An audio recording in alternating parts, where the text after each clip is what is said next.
दोस्तों, आज तो हमको कन्विंस हो जाना चाहिए कि देश में टू मच डेमोक्रेसी आने वाली है, क्योंकि अब पार्लियामेंट की एक नई इमारत बन रही है जिसकी आधारशिला आज रखी गई।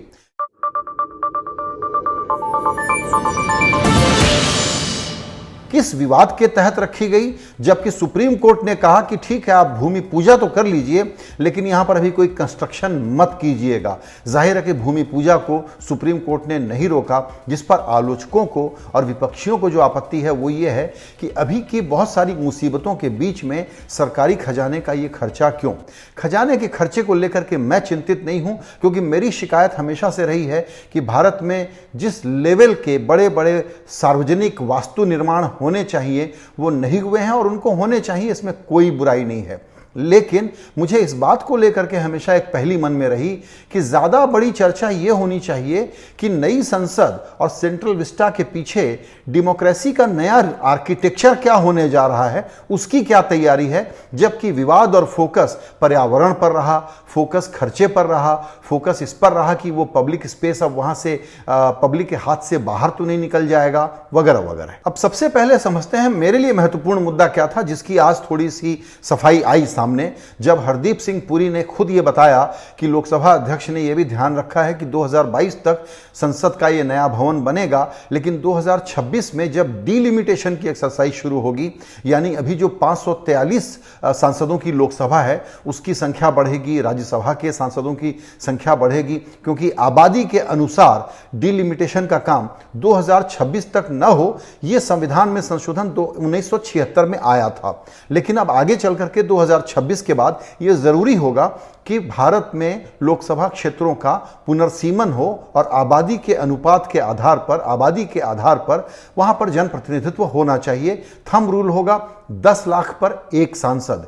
इसका जो एक बड़ा परिणाम होने वाला और एक नई बहस जनरेट होने वाली है वो समझ लीजिए, वो ये है कि उत्तर के लोगों को, उत्तर के राज्यों को ज्यादा सीटें मिलेंगी, दक्षिण के राज्यों को कम सीटें मिलेंगी, क्योंकि उन्होंने आबादी पर नियंत्रण का काम बेहतर ढंग से किया, उत्तर भारत के राज्यों ने नहीं किया। और सबसे बड़े बेनिफिशियरी राज्य होंगे लोकसभा की सीटों के मामले में बिहार, पश्चिम बंगाल और महाराष्ट्र और उत्तर प्रदेश। 80 से बढ़कर के 143 सीटें हो जाएंगी। इसी प्रकार से बिहार में 80-90 हो सकती हैं। ये जो 880 का आंकड़ा है अभी, ये पक्का आंकड़ा नहीं है, लेकिन इसमें कुछ ऊपर नीचे हो सकता है। ये जो 888 का आंकड़ा है, इसको हमारे दोस्त कॉलमिस्ट हैं हमारे द क्विंट में, उन्होंने एक आर्टिकल लिख करके बड़े अच्छे से समझाया है, अमिताभ तिवारी ने। उनका कहना है कि 10 लाख वाले थंब रूल के आधार पर अभी करीबन 88 करोड़ वोटर हैं। अगर उसको हम आधार मान लें तो 888 सीटें बनती हैं। उसी अनुपात में फिर राज्यसभा का भी नया पुनर्गठन होता है,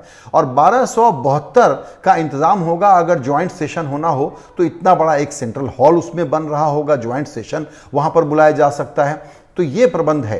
अब नई जनगणना जो 2031 में ड्यू होने वाली है, हो सकता है कि उसके पहले सरकार एक संविधान में संशोधन करके ले आए, ये अनुमान है। और उसके बाद 2026 के तुरंत बाद इस डिलिमिटेशन की तैयारी शुरू हो जाए और आपको एक नई लोकसभा दी जाए जहां एमपीज की संख्या बड़े पैमाने पर बढ़ जाए।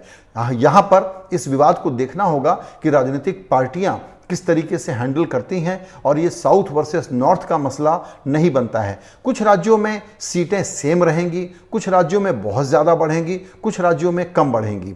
अभी कुछ दिन पहले जब उत्तर पूर्व के 4 राज्यों में डिलिमिटेशन का सवाल आया, उस पर भी काफ़ी विवाद हुआ था। जम्मू कश्मीर का उदाहरण याद रखिए, 107 की विधानसभा अब वहाँ 114 की हो जाएगी, और ये 7 सीटें जम्मू की बढ़ेंगी। तो ये एक लेजिटिमेट एक्सरसाइज है।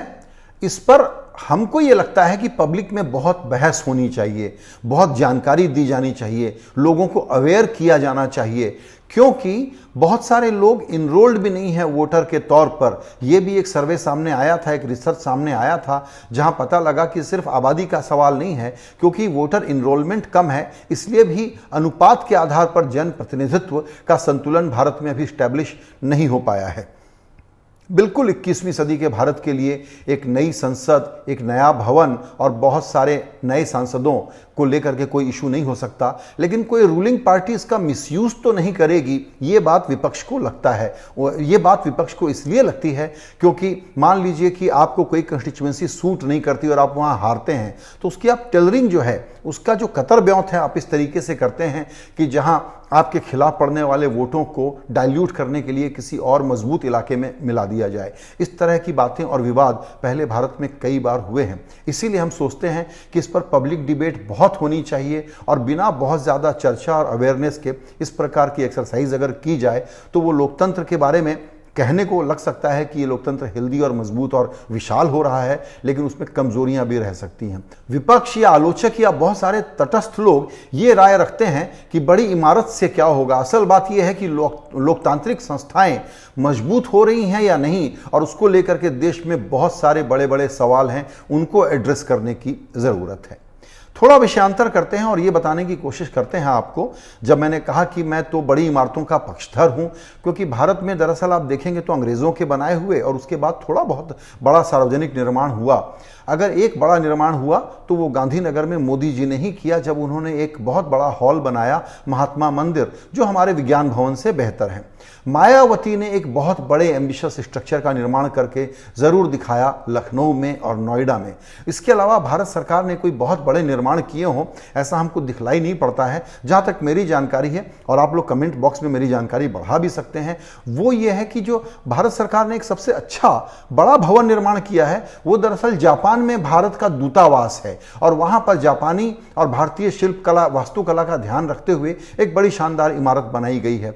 तो बहुत एम्बिशियस, बहुत भव्य और बहुत सुंदर इमारतों के निर्माण में कोई दिक्कत नहीं है। विपक्ष का ये जो आरोप है कि अभी जब किसान की समस्या, कोरोना की समस्या, ग्रोथ के चोट लगने की समस्या है और गरीबी को दूर करना है, उसमें ये जो ऑडेशियस, एम्बिशियस दिखाने वाले, प्रचार वाले इतनी बड़ी मूर्ति, इतनी बड़ी इमारत, ये करने की क्या जरूरत है। चलते चलते आज एक बात पर चर्चा करनी चाहिए, हालांकि इसको बहुत बारीकी से आप सब लोग देखते होंगे, लेकिन मोदी जी के बारे में एक बात कहनी पड़ेगी कि एक तीर और 1000 शिकार। आज उन्होंने क्या किया, जब वो आए वहां पर शिलान्यास स्थल पर, तो आपने देखा कि साउथ इंडियन पुजारी थे, आपने देखा कि वाद्य यंत्र भी साउथ इंडिया के थे, आपने सुना कि उन्होंने बासवन्ना का जिक्र किया और 12वीं सदी के जिक्र में लोकतंत्र भारत में किस तरीके से शुरू हुआ था, मैग्ना कार्टा की भी पहले ये उन्होंने बताया। आपने रविंद्रनाथ टैगोर का जिक्र सुना। इस प्रकार से उन्होंने हर जगह, चूंकि बंगाल में चुनाव आ रहा है, तमिलनाडु में चुनाव आ रहा है, साउथ इंडिया में बीजेपी को बढ़ाना है, तो मोदी जी कोई मौका चूकते नहीं हैं अपनी सिग्नलिंग का और सिंबॉलिज्म का।